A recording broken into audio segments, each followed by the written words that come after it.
All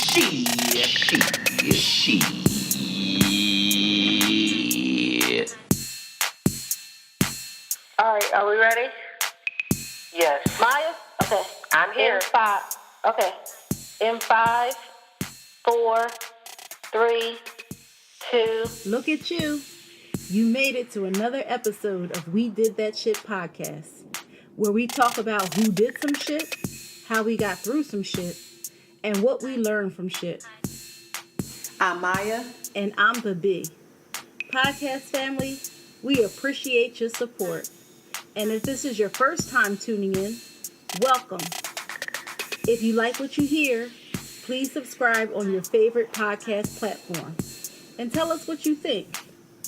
We're on Facebook, Instagram, and Twitter at We Did That Shit. What's up, Maya? Hey. What's going on? Girl, chilling. We always laughing. I know one thing. Always. I'm trying to catch up on some rest. Girl, I don't know. I think I'm getting old. I definitely am getting old. I said them late nights, that 4 or 5 o'clock, getting up at 9, doing it all over again is getting to me. I know. And you know what else I thought about? This is fat as hell. Like, we still really didn't eat like we really would think. Is it me? Or are we going to New Orleans and just not eating? I don't understand. What? But we had a good time, though. We had a great time. We had a good time. New Orleans is a great city, and it was crazy. This is the first time that we had been there without it being Essence. Right. And we had such a good time in the city. We sure did. Everybody... How about everybody was asking us where to go, what to do? Like, you know, like we was natives. Right. That's because your cousin kept saying, you know, they come every year. Right. Yeah, they and the funny thing was we was telling them where to go. Oh, you got to make sure you do this. Got to make sure you do that. I wonder if they went to Willie Mays. So it was a good time. I know. But I'm telling you, I went back to work like, whoo. I was tired as hell. But you know how at your job there's always that one person that just irks your soul. Just like every time you see them, you just want to smash their tray in their face. Yeah, well, mine is on vacation this week, so I mean, exactly. I'm coming to work early, getting stuff done, asking people if they need help with something, staying late to do a project. I mean, I'm just doing it. Just in a good mood. Exactly. Oh my gosh! I mean, I know tsunamis are bad, but if the Lord can just send a little one, no, just joking. So I would say, how was your week? But I mean, I spent half of the week with you. And I spent the weekend with you. So, how was your week other than the weekend? We went to New Orleans. Yeah, we had a good time in New Orleans. Great time as usual. Per usual. And I got my hair done. So that was an experience. Listen, it was an experience. Hey, everyone out there listening, it was cute. It was. It only lasted for a couple of hours, right? Because she wasn't feeling it. I know. It was cute. She did. Well, I was doing it up with the pictures, like the after pictures. You know, I was posing from here, there, everywhere. The pictures looked great. But she did exactly what I asked her to do. You know, I just wanted to wear my natural curl pattern just to see what it was looking like. And, you know, after 2 hours, I was looking like something straight out the 80s. And, listen. Yeah, and you got to do something every day to it. And I don't, you know, I don't mess with hair like that. I say, look at YouTube University, get your style on, and be great. Well, I mean, when I go back to New Orleans, I'm going to go back there and get my hair done again. I'm going to try something else. Like, I'm going to keep trying until I find something, you know, that you like. That I like. Right. And that's low maintenance. Okay. So I am going to keep trying. So how was your week since you've been back? Oh, my week was pretty good. I mean, I just been tired, but other than that, it was pretty good. I messed my ankle up when we was in New Orleans. Is it still hurting? It still hurts like a mug, and I was hopping on it, working out, but we gotta do what we gotta do. It hurt ankle and all. I gotta get a brace and push through. You know what I mean? But anyway, the week was cool. So, listen, this week we are doing things a little bit different. It's always mad shit going on. Always. It's always something to talk about, because who did some shit is real. It's always somebody doing some shit. And we'll get back to that. But today's show is focusing on some shit in particular. What are we talking about today? I'm going to do HIV 101 today. Wow. Yeah. HIV 101. Because listen, it's so important. People are out here doing it up Reckless. without consequences that we know, thinking that they won't get the disease and that the disease is over, that it's not plaguing us anymore, but the disease is still alive and well, and people are still getting infected with the disease. And so, as you know, or if you don't know, I'm telling you now, Bibbi is a HIV nurse, and she's going to give us some information today, what we should know and shouldn't know about the disease. And so, yeah, we're going to bring to you HIV 101. Oh, so here we go. I just like to say, this week, we've been working with a skeleton crew, so I did a few tests this week, and when people are tested for HIV, we interview them. We ask them certain questions. We assess their risks and things like that. And a lot of times, we hear stories, people really think some far-fetched things. And I don't know if there's so much far-fetched in that, we have a lot more science behind HIV now. So you think that people are a little more aware, but they're not. So people still, right, they really are not. So we still do, we do a 4th generation, the Allure test, and there are tests that are faster, but we do the test. It takes 20 minutes. And during the 20 minutes that the client was waiting for his results, he went and looked up everything I said. And when I gave him his results, he told me, he said, man, the things you were saying were like so good. I just couldn't believe they were true. And he said, but you were right. And I just looked at him like, yeah, okay. Like, I do this. But I've been working at HIV for 30 years. Can you believe it? I know. No. 30 years. That's how quick the time. It does. That's how quick the time goes. And also, before we even get into it, me and Bibbi are not only cousins, but we used to work together. She was my boss. She likes to say that I was her boss.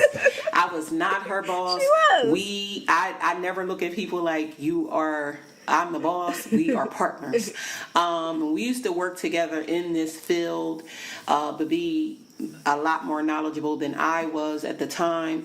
And through her and through the work that we did at the organization that we worked at, I grew to know so much about the disease, became a tester and counselor myself at one time, and really just took to caring for the people who were affected and affected by the disease. And so we thought that today this information was just so important to share with you. So let's get to it. So for the people that don't know, what is HIV? Well, HIV stands for Human Immunodeficiency Virus. And that is very important because we can learn a lot from a name. The first thing is the H is human. So, not dogs, cats, Indians, and, monkeys, chiefs, all of that. It's a human condition. So immunodeficiency, it just means your immune system is deficient, and it is a virus. A virus is a living thing. It's out here trying to make it just like every other living thing. It does what it has to do to survive, just like every other living thing. So HIV, human immunodeficiency virus, is not rocket science. Okay. So what is AIDS? Now, AIDS is acquired immune deficiency syndrome. Now, acquired, of course, means that you get it. HIV is not something that's passed down from generation to generation, like diabetes, heart disease, high blood pressure, things like that. It means each individual acquires it themselves from an infected person. Immunodeficiency, again, means your immune system is deficient, not as able to fight off germs and bacteria as a healthy immune system.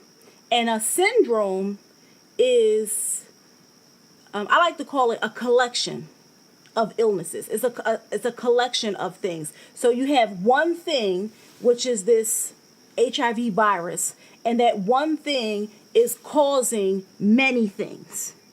So it's not just causing immunodeficiency, but the virus and the immunodeficiency are causing so many other things to happen. So that's why they call it a syndrome and not acquired immune deficiency disease, because it's not one thing causing one thing. It's one thing causing many things. Now, when you get an AIDS diagnosis, do you get rid of AIDS? No. So HIV and AIDS is not the same thing. So when you test positive for HIV, you're said to be HIV positive. You receive an AIDS diagnosis, and some people receive it the same day because they're diagnosed when they're very sick. So you don't receive an AIDS diagnosis until and unless we call them T cells or CD4 cells. They're one of your white blood cells. When those counts fall below 200 and you have at least one opportunistic infection. So an opportunistic infection is just what it sounds like. It's a sickness that people with healthy immune systems normally don't get. And what it is that infection is taking advantage of the fact that your immune system can't fight back. Kaposi sarcoma, that's the little lesions that was made popular from the movie Philadelphia with Tom Hanks. Thrush, just like babies get thrush, HIV patients also can get thrush in their mouth. And if you know somebody with thrush, they can also get it if they're diabetic. So don't be going around here yelling at, Thinking, right. It's HIV positive, whatever. But thrush is also an AIDS-defining illness. It used to be called PCP, but now they call it PJP. It's a form of pneumonia that we consider an AIDS-defining illness. Cytomegalovirus, MAC, that's like an eye disease. So there are certain opportunistic infections, and you have to have both a CD4 count below 200 and at least one opportunistic infection to be diagnosed with AIDS. Now, you can get better. You can recover. Your CD4 counts can go back up through the roof even, and you can recover from any of the opportunistic infections. But you will keep an AIDS diagnosis until you die, because it just tells your medical providers that at one time your immune system was greatly compromised, and they need to know that with treatment. Right. Okay, so I would say, is there a difference between HIV and AIDS? But I think that you explained that very well. Right. So then we talk about where HIV lives in the body. So do you know the 4 fluids? I know you know the 4 fluids. They are blood, right? Semen, right? Vaginal secretions, right? And breast milk. Right. So those are the 4 fluids that the virus is predominantly found in. There is another fluid. It's the cerebral spinal fluid. But we don't really talk about that when we talk about HIV 101, because the way that you acquire the virus is through the exchange of fluids from an infected person to another. So, you don't just be going over somebody's house, but like, hey, boo, let me give you a spinal tap. You know what I mean? Right. Right. So, but it's important to know that the virus can be found in the cerebral spinal fluid, because when a person is HIV positive and or has AIDS, and if their viral load is high, that's the amount of virus in their body fluids. If their viral count is high, the cerebral spinal fluid feeds the brain. So that's what causes the HIV related dementia. Okay. But you can't acquire the virus, that way. So, but the 4 modes of transmission, how you get it, is through sex with an infected person, needle sharing, mother-to-child transmission, and blood transfusions. So let's go through all of these things. Number 1, sex is sex. Oral sex, anal sex, vaginal sex, mutual masturbation. It is all sex. And when you are exchanging fluids with someone else, and you are not protected with some kind of barrier between your fluids and the other person's fluids, you're susceptible to the virus. It's as simple as that. Now, when people are said to be what we call undetectable, that means they have like less than 20 copies of the virus in a milliliter of blood. So the CDC now has this thing says undetectable equals non-transmittable. Okay, so it is harder to be infected. So it is harder to be infected when you have an undetectable viral load. It's harder to transmit if you have an undetectable viral load. But you still can transmit, yes, you still can. And that's why, and it's also important to protect yourself. When you go into relationships, just assume everybody has everything and proceed that way. So the other way is needle sharing. And needle sharing is a lot, people think drug addicts automatically, but it's not just drug addicts. People inject needles. People, men in the gym with the testosterone and the metabolic steroids, the tattooing, people, diabetics share insulin and supplies, things like that. So all of those things put you at risk for acquiring not just HIV, but also hepatitis C. And hepatitis C is much easier to get than HIV. And it's also a deadly disease because you need your liver to live. I tell people all the time, hepatitis C affects your liver. And your liver is so important, they couldn't even come up with a fancy name for it. Liver. Right. It's just liver. It's important. Right. Just liver. So, live. Right. So, so the other way is mother-to-child transmission. Now, this can happen 2 ways. It can either happen in utero, but that doesn't really happen often, during the birthing process, or through breastfeeding. Now, I want to talk about breastfeeding first because people will say, oh, if you HIV positive, why would you breastfeed?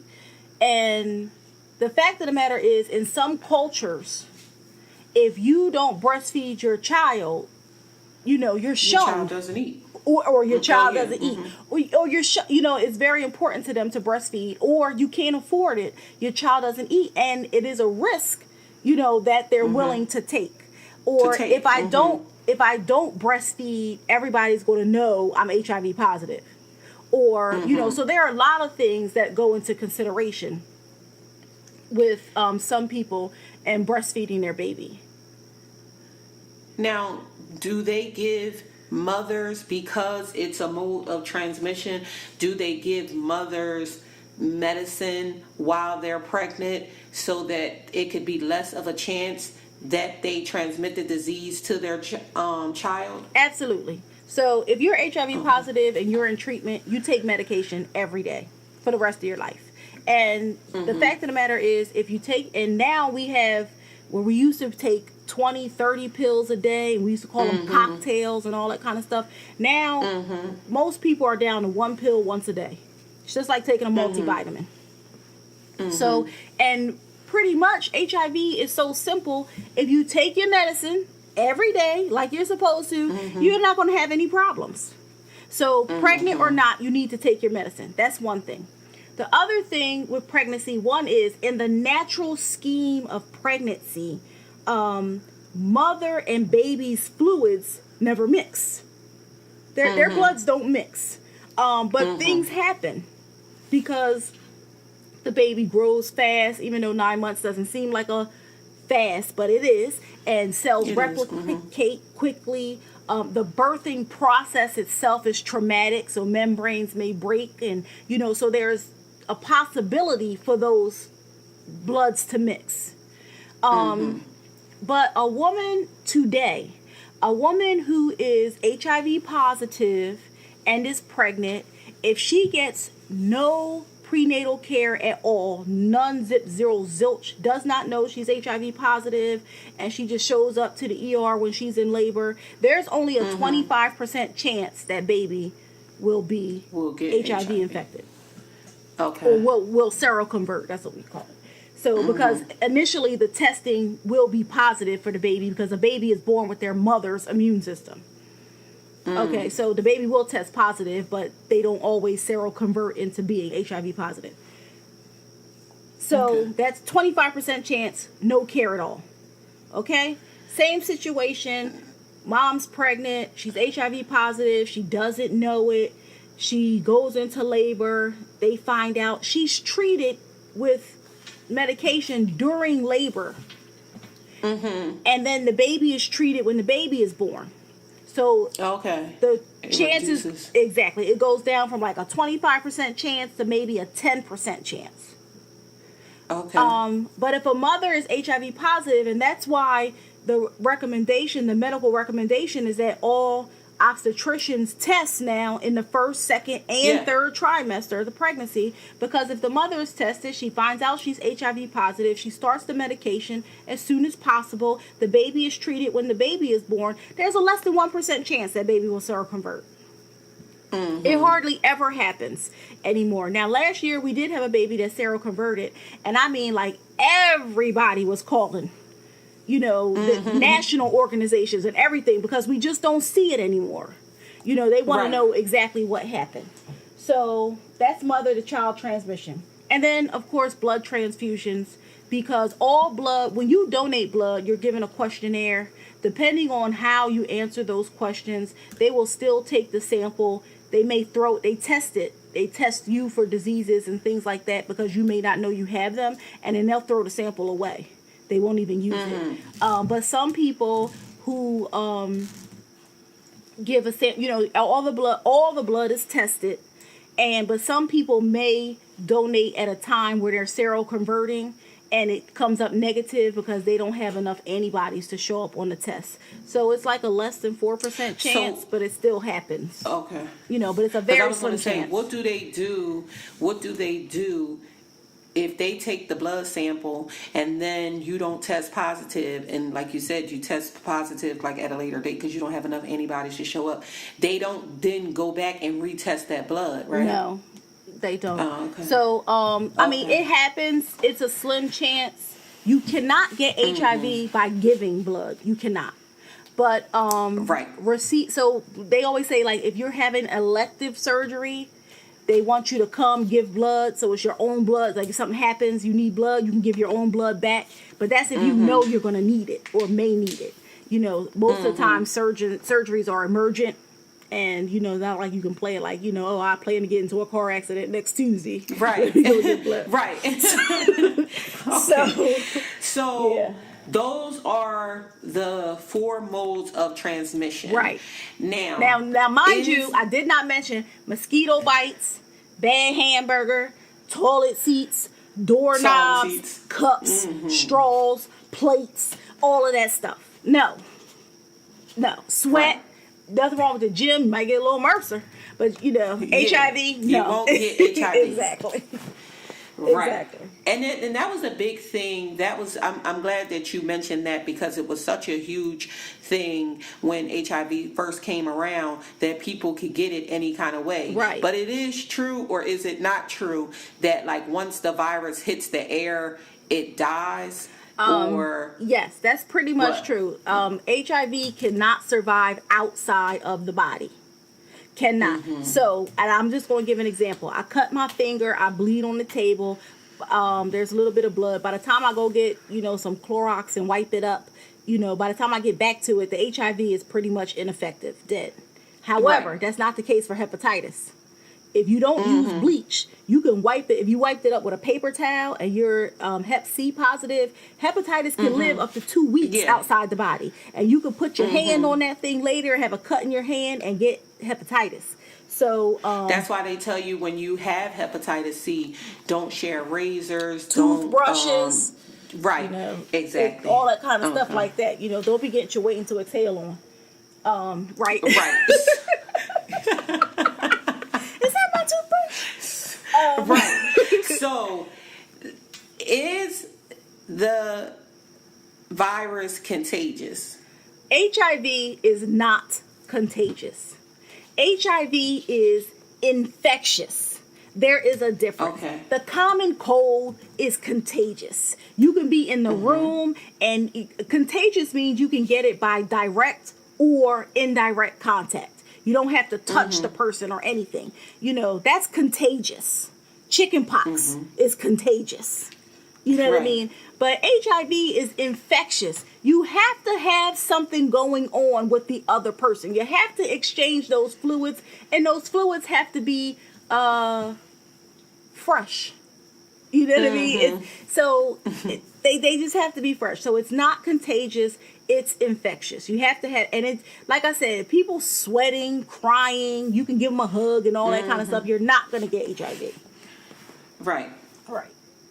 So, so we talk about how you get HIV, but it's one important thing to know, and that is HIV is 100% preventable. You do not have to get the disease.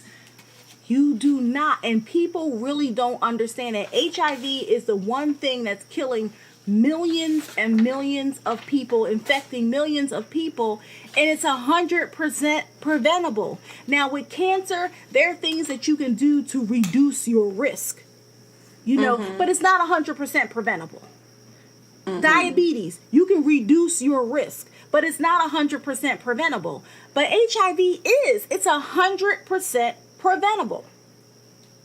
And most people acquire HIV through sexual contact. Most people. So, I've been at this a long time. Remember when you was my boss when I was in the speaker's bureau and you used to tell me where to go? And Yeah, she's been doing HIV 101 a long time. So I came up with Bibbi's rules for safer sex. Now, when I used to do HIV 101, I'd be like, oh, here we go. It's time for Bibbi's rules for safer sex. And everybody would be like, use condoms. And I'd be like, see, that's your problem. You're fast. We ain't even got there yet. You know what I mean? Like, come on. That is like so far down the line. Use condoms. What are you talking about? And then they would say, oh, no sex. Well, abstinence is not safer sex. Abstinence is no sex. It's no sex. And who wants to live like that? I mean, really. But, let's just be real. Right. Nobody really wants to live like that. You're fast. Exactly. But, so, rule number 1. And I'm telling you, this is free, podcast family. You can have this. I'm not even going to charge you. Okay. Rule number 1 for safer sex. Know your partner's last name. That was a gem. Know your partner's last name. That is so important. When things happen, and we joke about it and things like that, but this is a very serious. Look at Maury rich. Right. You know what I mean? And you know why them kids is 17, 18 just coming on Maury? Because it just took you all them years to find out Pookie's name was Donald Jackson. You know what I'm saying? You people. It's like when you say, you know Donald Jackson, people be like, who that? As soon as you say, you know Pookie from 3rd Street, it's Right. like, He drive a that's gray his Cadillac. name? Right. Right. So we know all these things about people that we sleep with and not their name. Like, that's crazy to me, but hey. All I'm saying is just ask a couple questions. You know what I mean? Right. Are you spelling Thompson with a P? You know what I mean? Something. Because it happens. And I mean, I remember, well, you know, in New Jersey, we have the partner notification program. And, you know, which is? What they do is if somebody tests positive, they ask people, you know, who they've had sex with in the last 6 months, and would you like us to contact them? It is confidential and anonymous. They just go to the person and say, it's come to our attention that you may have become in contact with HIV, the virus that causes AIDS. Would you like to be tested? And my friends at the partner notification program, they used to have me crying. You hear me? And these meetings talk about, oh yeah, because we was in Newark today looking for John. Right. How many Johns live in Newark? He hang out at the square. He hang out at the square. You know what I mean? He looked like this, that, and the third. You know what I mean? John can't get no haircut, or that throws everything off. You know what I mean? Just like And then recently, a friend of mine, a colleague, she said a girl inboxed her saying that she's like pregnant by her son and gave his nickname and was like, can you tell me his real name? What? Wait, she was pregnant by the colleague's son and she didn't know his real name and she was carrying his baby? Allegedly, right. And this was recently. I was gonna say, if you don't know a person's real name, how I really know you carrying my baby? Because this is why Maury is rich. You understand what I'm saying? That's all. But bees. And the thing is I don't know why I'm acting so surprised. Shocked because when we worked in the field together, the stuff that I heard was really mind-boggling. It really was. Right. It was sad. It was just mind-boggling. It was sad just because, like you said, a person doesn't even know another person's last name. Right. Okay. And I'm going to tell you, doing HIV counseling and testing is rough because, and I am, you know, I joke about things or whatever, but I am very non-judgmental. People say, and they always say, oh, I just feel like I can tell you anything. And in my mind, I be like, please stop. You know, but I need all the information so that I can assess the risk, so that I can help you reduce your risk. You know, but I have heard, which is probably why I can't be in a relationship today. But anyway, rule number 1, know your partner's last name. Okay? Okay, what else you got? Rule number 2. This is important. No, it's not condoms. You're fast. Wait. Talk about sex. Please. Talk about sex. Now, recently, maybe like last year, was wintertime, I went on a date. And like after the date, the guy kind of like expected sex. To me, that's what I was getting. You know what I mean? And I was just looking at him like, what? And he was like, what's up? And I'm like, what's up? Like, is this what's happening to me? What is going on? Like, I am so confused right now. But they just kind of expect it. And you know, the language now is, oh no, we hooked up, it was something, you know, whatever. Like, no, we made out. Right, like nobody is talking about sex. It is important to talk about sex. The more you talk about sex, the more you can learn about the other person, where he or she has been, what he or she is into, you know, how you think he or she, what they may have, whatever. You know what I mean? And talk about more than when you going to do it, how you going to do it, how long you going to do it. You know what I mean? And when was the last time you did it? No, Right. you need to listen Exactly. extensively to people's sexual history Right. and talk about sex. Just to add on to you, I know these are your rules, and talk about sex early on. Yes. I don't think that it's not, like I have some people that I know in my life, and they like, he wanted to talk about sex, all you want.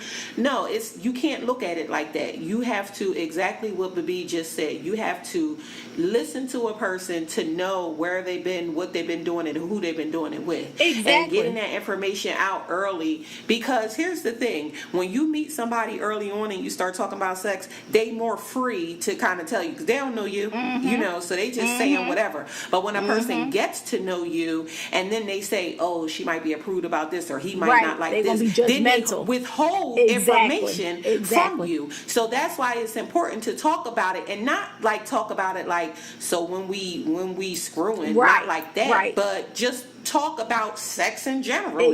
Hey, you like threesomes? You know what I'm saying? Like, right. You ever had a threesome? You have sex with a man? Exactly. Just things of that nature that you would need to know. Exactly. And I'm going to tell you right now, when we do HIV counseling and testing, one of the first things we ask when we assess risk is, do you have sex with men, women, or both?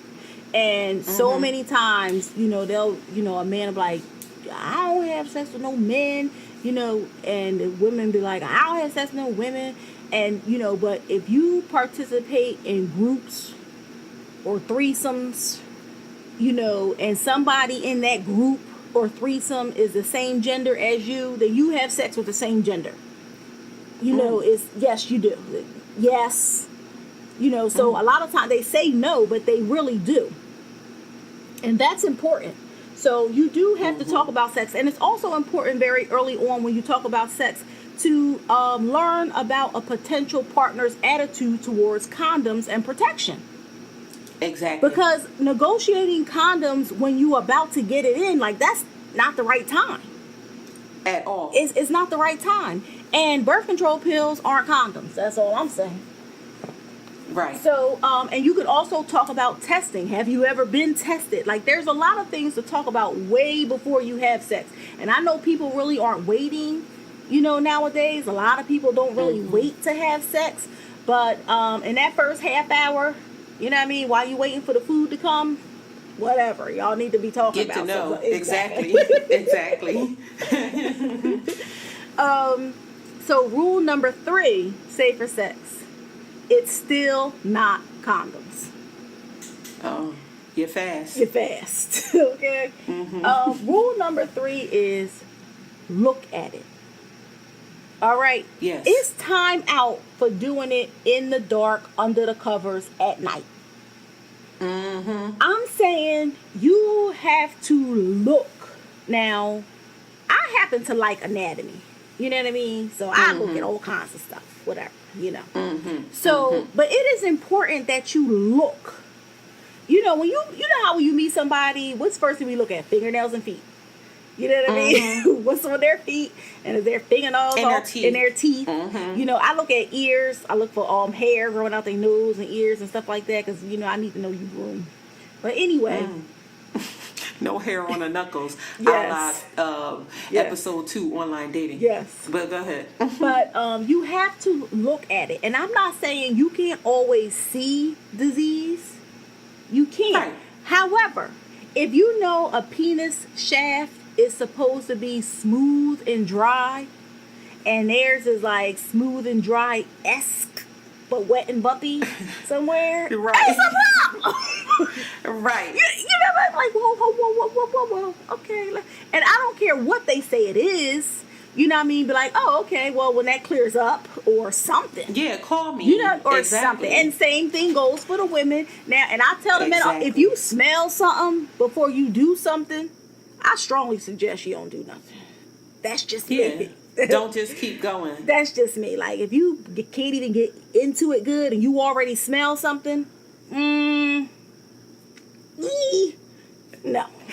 And don't forget that this episode is HIV 101, but there are other STDs that people carry. That's right. And so when you are looking, you like like Bibbi said, you can't see HIV, but you can see herpes if it's an outbreak. Exactly. You know, you can see genital warts when it's an outbreak.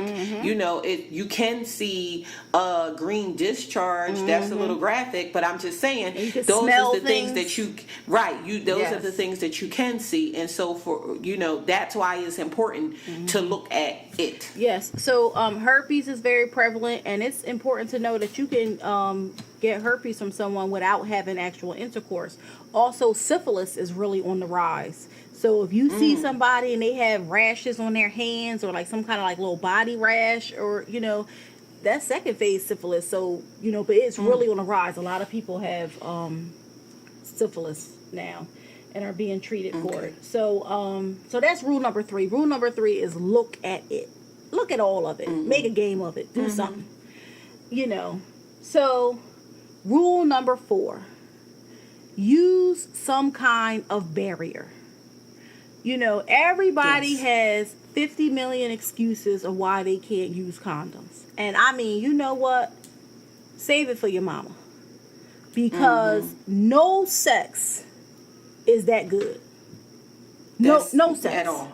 No sex is that good. None. I don't care. No sex is that good. So there are people who are in monogamous relationships who, they get tested together and all this little kumbaya stuff, and that's wonderful. And they choose together not to use condoms. And it works for them. That is wonderful.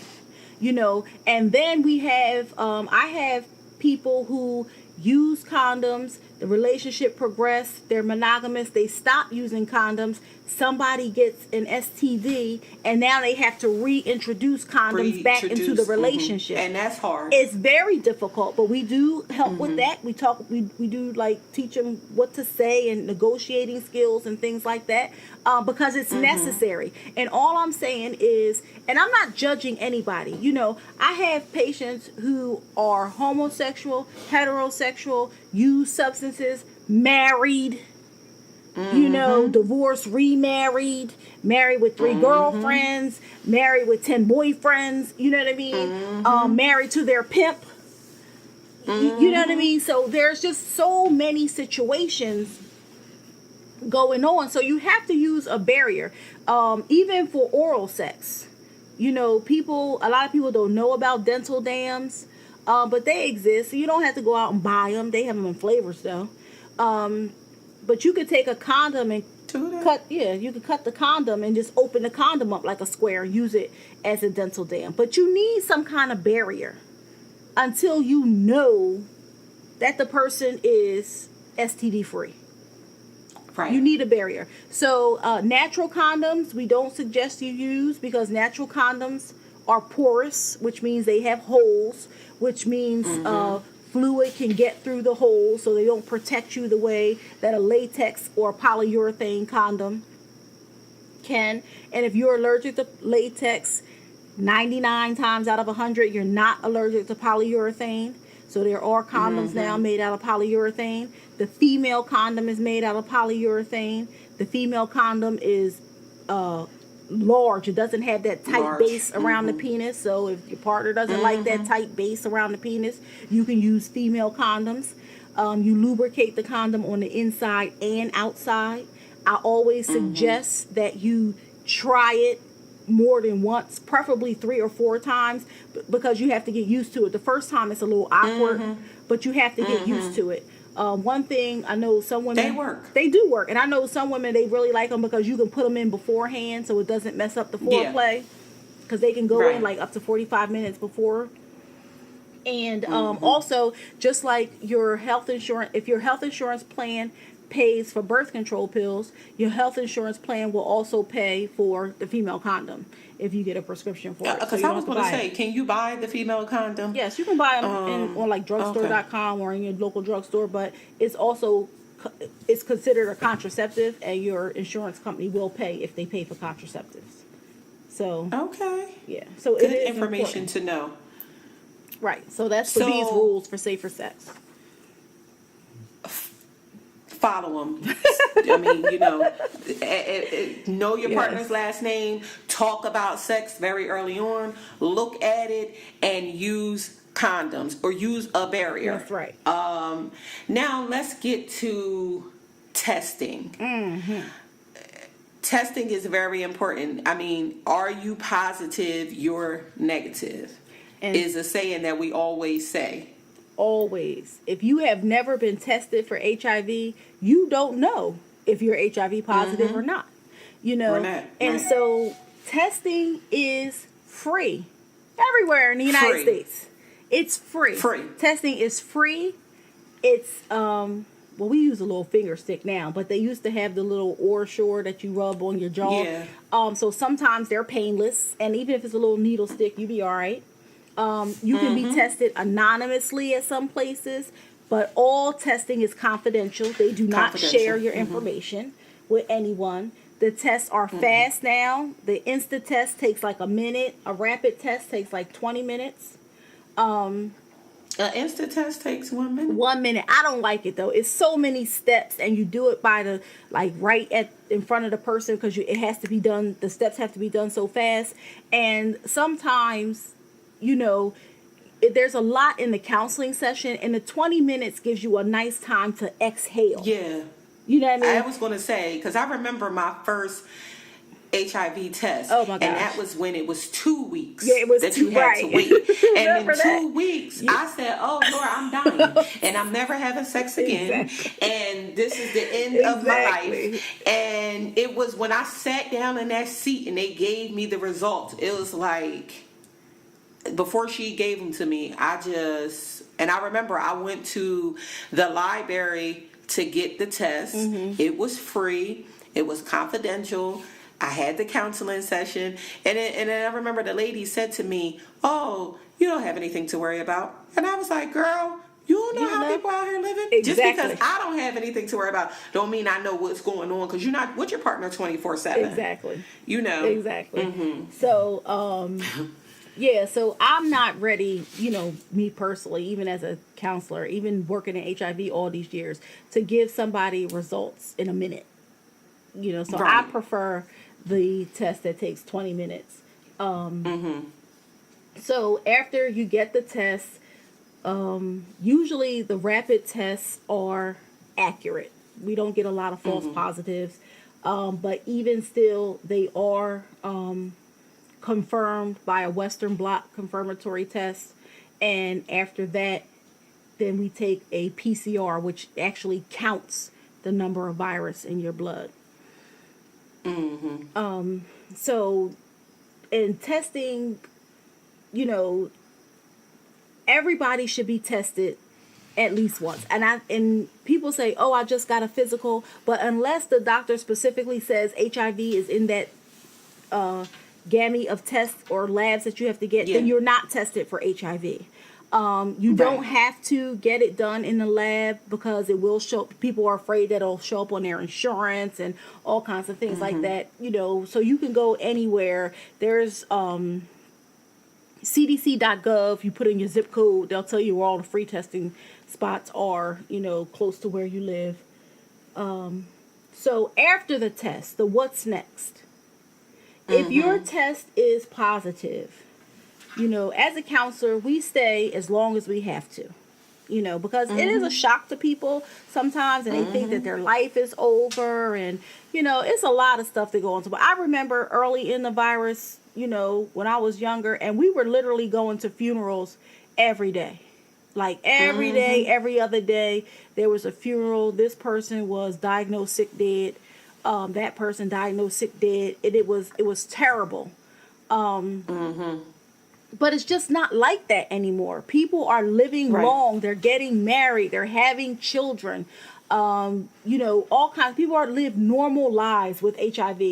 It's a very forgiving disease. You take your medicine, you don't have to worry about it. You stop taking your medicine, you'll die a slow, miserable death. It's just as simple as that. So if a person tests positive, we want to get them into care and treatment. The sooner you get on medication, the better. It's as simple as that.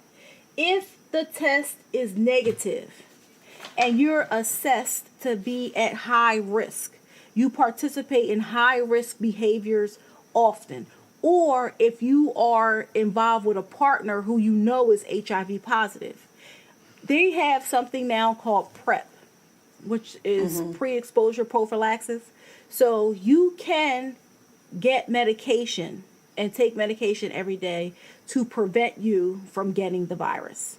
And if a person's at high risk, we kind of encourage them to get on PrEP. And in fact, I was watching TV and they have a PrEP commercial now. Or Yes, they do. Yeah, they have a regular, so it was a PrEP commercial. That was pretty cool. So, and if you're at lower risk, we suggest that you get tested on a schedule. If you want to come every 6 months, fine. Every year, fine. But just make sure that you continue to get tested, because what we do when we test people is when the test, especially if the test comes back positive, we want to know when was the last HIV test you had that was negative. You know, because that way you can pretty much put a time frame. But if you say, last time I got tested, I was pregnant. Okay, pregnant with which baby? My oldest, she's 27. Right. You know what I mean? It really doesn't help us to narrow anything down. But you know, it's not a death sentence. If anything, I want to say that it's not a death sentence.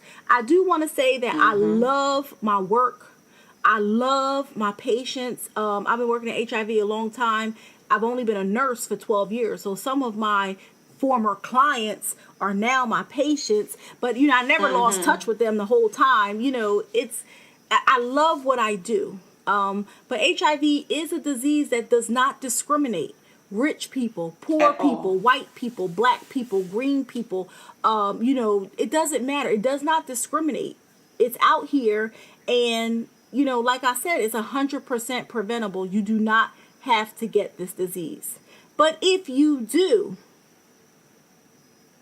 there's hope. You can live. You can live and live well. You can live. If you choose to. Live well. But it really is your choice. So. Well, thank you so much for giving us all of these tools and all of this great information and doing HIV 101.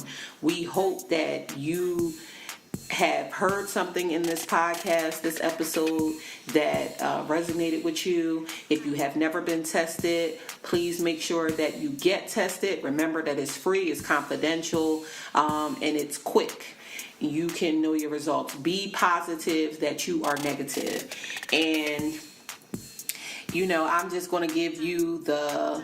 Thanks, Bibbi, because I got so much information. I knew a lot of this stuff, but man, listening to you, I feel like I didn't, you know, learn my testing and counseling all over again. And plus, from when I did testing and counseling, is so much more information out there. Remember that you could go to places like cdc.gov, like Bibbi said. The internet is vast. Use Google. You can get all of the information you want. You can also just leave us any... DM us on any of our social media if you have more questions, if you feel like you need more information. Like Bibbi said, she's been doing this work for 30 years. She is super knowledgeable. I mean, if you want to know, if you got a question about looking at it, leave us, just leave us any comments, concerns, any questions. Remember, you can send everything confidential to us using our email. It's at wedidthatshit@gmail.com. It's one word, wedidthatshit@gmail.com. Remember, you can also follow us on all social media sites. We are on Facebook, Instagram, and Twitter at wedidthatshit.